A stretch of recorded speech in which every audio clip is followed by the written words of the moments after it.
Good morning, everyone.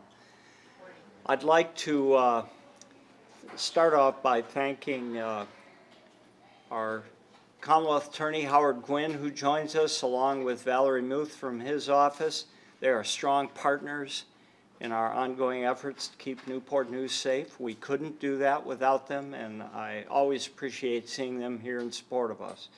Also, Assistant City Manager Alan Archer. Alan, thank you for being here. You're also a steadfast supporter. I'd like you all to take a look at this picture. Keir and Chloe Johnson have been missing for over 2 months, and their family deserves answers and to know where they are. This is a very emotional case, and our department is committed to solving this and bringing Keir and Chloe home. There are very few details we can release because we are at a very critical phase of the investigation, and it's too important for us to jeopardize. We have seen where some misguided folks are using social media about this case, spreading rumors and even accusing our agency of not investigating or not staying connected with the family and so on. To those people and the people who read these comments, I urge you, don't believe everything you read on social media. In fact, you're not helping in the least. In fact, you're probably making it more challenging for the kind of information we need to bring this case to closure to come forward. Just stop with the social media. Since the Newport News Police acquired coordination of this case on May 14th, we have dedicated approximately 19 people, investigators in one way or another, from 6 different divisions of our department. And those 19 people collectively have spent more than 2,500 hours investigating this case. And as I stand here today, those folks are actively working that case currently. We really want to thank our local, state, and federal partners who have been involved in this case from the beginning. This truly is a group effort, the investigation. I want to issue a call to action to the community. We know that there are people out there who know where Keir and Chloe are. We need to hear from you. Our investigators are conducting interviews and seeking answers. If anyone has any information, please call the Crimeline at 1-888-LOCK-YOU-UP. We've stated this time and time again, but to reiterate, the Crimeline is anonymous. We have no way of tracking what number calls, who the people are, where you're calling from. It's completely anonymous. If your tip leads to an arrest, you're eligible for a cash reward. But more important than the reward in this case is closure that the family can receive by you helping us solve this case. Please call us with any information that will help our detectives. Now, following this briefing, as is our practice, I will be entertaining some questions.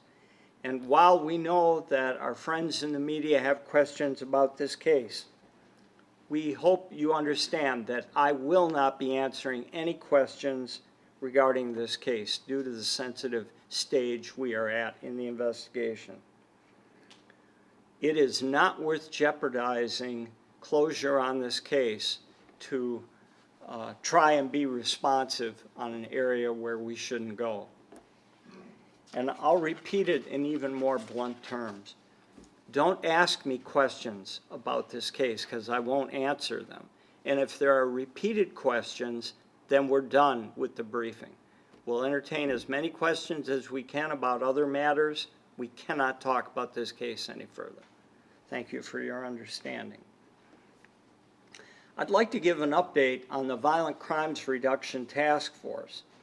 Since we last briefed you in April, you can see a great number of activity, arrests, felony charges, guns off the street. This is a hard-working group of folks, and we're really seeing the payoff now. Since the task force began full-time operations in February, they have made almost 300 arrests and removed 72 firearms from the streets. They've also seized more than 757 grams of cocaine, 2,135 grams of marijuana, and 35 grams of heroin, all totaling a street value of over $108,000. Now, our task force continues to work with our partners in the region, and over the last several months, they have worked with the Hampton Police Division, the Newport News Sheriff's Office, and the York-Poquoson Sheriff's Office, as well as various divisions of our departments. And we're also participating, the Violent Crime Task Force and other units in our department, in a broader regional conversation with federal and state partners on how we collaborate to deal with violent crime on the peninsula. So I think while the nature of their work isn't a happy topic, the good news is we've got some hard-working folks out there that are paying the dividends in the investment we've made in this group. Our officers continue to tweet photos of firearms removed from the streets of Newport News. And again, since our last briefing in April through June of this year, we've recovered 175 firearms off our streets. That includes 134 handguns, pistols, 26 revolvers, 2 shotguns, and 13 rifles. From the map on the next slide, you can see that firearms are being recovered by officers all over the city. Our officers are committed to removing illegal weapons off the streets and keeping Newport News safe. And I would add that I'm particularly proud of the restraint shown by officers in taking these guns. Despite the national narrative that seems to dominate today, that the police are wildly and excessively using deadly force, in all cases of these 175 firearms, many of which were taken directly off persons, our officers haven't had to fire one shot. There has been no deadly gunfights involved. They put themselves at great risk taking these guns off dangerous criminals who are looking to use those guns either in an assaultive manner or to commit a robbery. And our officers are showing great restraint, and I'm exceptionally proud of their effort. By means of a crime alert, we'd like to share with you a pattern of robberies, not high in number, but over a very intense, narrow window of time, and we need the public's help in solving these. We are currently investigating 3 robberies and an attempted robbery, all that occurred within just over a 24-hour period in a particularly close proximity. The first incident occurred on July 3rd at 1:20 in the morning. The second incident at July 3rd at 4:40 in the morning. And the third incident on July 3rd at 5:30 in the morning. Again, all within blocks of each other. And the fourth incident, an attempted robbery, occurred the next morning July 4th at 1:42 in the morning. Additional details of each incident, as well as the suspect description, are outlined on the slides in front of you. In each incident, one of the suspects was armed with a shotgun, and in 3 of the incidents, a black SUV was seen in the area prior to or during the incident. I don't think it takes a genius to figure out that these are probably all related to the same set of offenders. We are asking, and you can put up the map to show the next, you can see how close all these are by the green dots on the map. We are asking that anyone in the community who has information about these crimes, call the Crimeline, 1-888-LOCK-YOU-UP. And it could be that you don't know for sure about the crime, but you know someone who was driving a black SUV on July 3rd and July 4th. Or you know a group of 3 or 4 guys who were hanging out together who talked about engaging in some early morning activity. All we need is an inclination of who the players are. Call it in on Crimeline, and we've got detectives eager to follow up on that information. Another significant case that we handled that involved a significant level of manpower was the search warrant execution at the Giza Social Club. In the early morning hours of June 10th, members of the Newport News and Hampton Tactical Operations teams, along with our Organized Crime Division and Central Precinct officers, executed a search warrant at the Giza Social Club, which is at 1065 J. Clyde Morris Boulevard. This came as a result of extensive investigations into the activities going on at the business and involving the business tenants. At the time of executing the search warrant and when the operation was concluded, a total of 58 subjects were arrested and or summoned.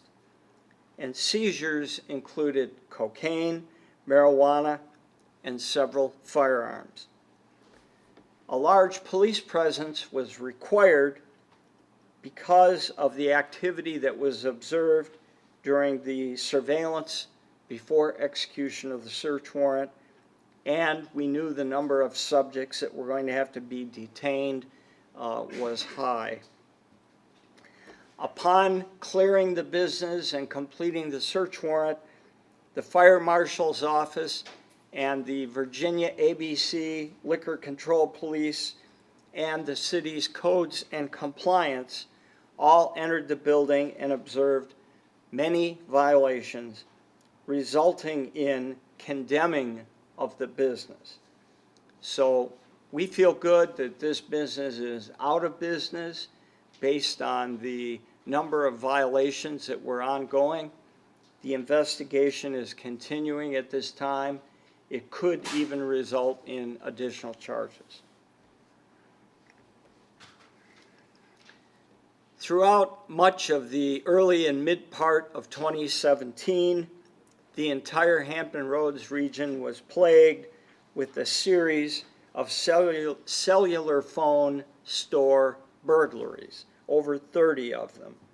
And they spanned multiple jurisdictions on both sides of the Hampton Roads waterway.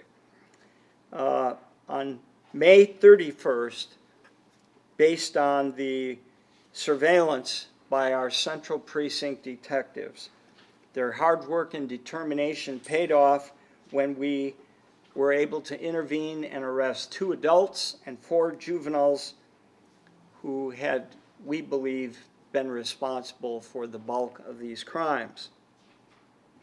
In the early morning hours of May 31st, the Virginia State Police were involved in a vehicle pursuit with one of the suspect vehicles. 2 other suspect vehicles broke away from the pursuit and fled the area. At approximately 6:40 in the morning, Master Police Officer J.L. Harris was at the Walmart located in the 6000 block of Jefferson and observed several suspicious individuals in the store. He made his way to the parking lot where he saw the two vehicles that had broken off of the earlier pursuit, and he called for additional police units to wait for backup. When one of the vehicles began to leave, he intervened, and due to his vast experience level and investigative skills and patience, he was able to interrupt the departure of one of the suspect vehicles and was instrumental in taking several people into custody. Now, I would add, having gone down to the scene of that and spoken to Master Police Officer Harris at the scene, it was a very dynamic situation. There were multiple guns in the car that he initiated the traffic stop. And again, he showed tremendous professionalism and restraint in facing down deadly force and controlling the situation without requiring the use of force on his part. The detectives and other units and other agencies worked together to debrief not only those suspects, but the ones taken into custody earlier by the state police, and ultimately later that morning, the third vehicle was recovered and suspects apprehended. In all, 3 stolen autos and 5 stolen firearms were recovered. As many as a dozen cellular phones were recovered, presumably all stolen. A large amount of forensic evidence was recovered and has been sent to the state crime lab for comparison with evidence obtained at all the burglaries. We also cleared several dozen larceny from vehicle cases in Suffolk and York County. And since the morning of these arrests, there have been no cellular phone store burglaries committed by the group. This, in effect, ended this burglary pattern, and we're very proud of the initiative, hard work, and courage shown by the officers who were able to bring this case to closure. Multiple units within our department worked on this, along with the Virginia State Police, the Hampton Police Division, the York-Poquoson Sheriff's Office, the Suffolk Police Department, and the Newport News Sheriff's Office. Great job by all. Finally, today we want to celebrate an announcement that went out to all of you last week. We're very excited to talk about NPD Online. It went live on July 5th, and this system is designed as an alternative for citizens to file a police report when the incident or offense meets criteria as outlined. So, for example, if a bike is stolen from your front porch, there's no evidence, there's no suspects, no known timeline, no one was injured, you can go online and file that police report without having to call, without having to wait for an officer to respond. We will obtain that report, make sure that all the information that's needed is there.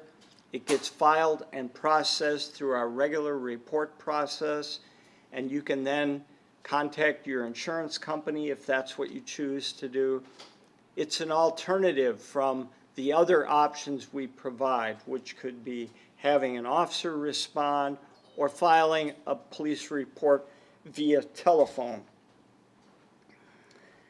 Some of the types of crimes you can use this system to file a report on include identity theft, lost or stolen property, vandalism, and harassment.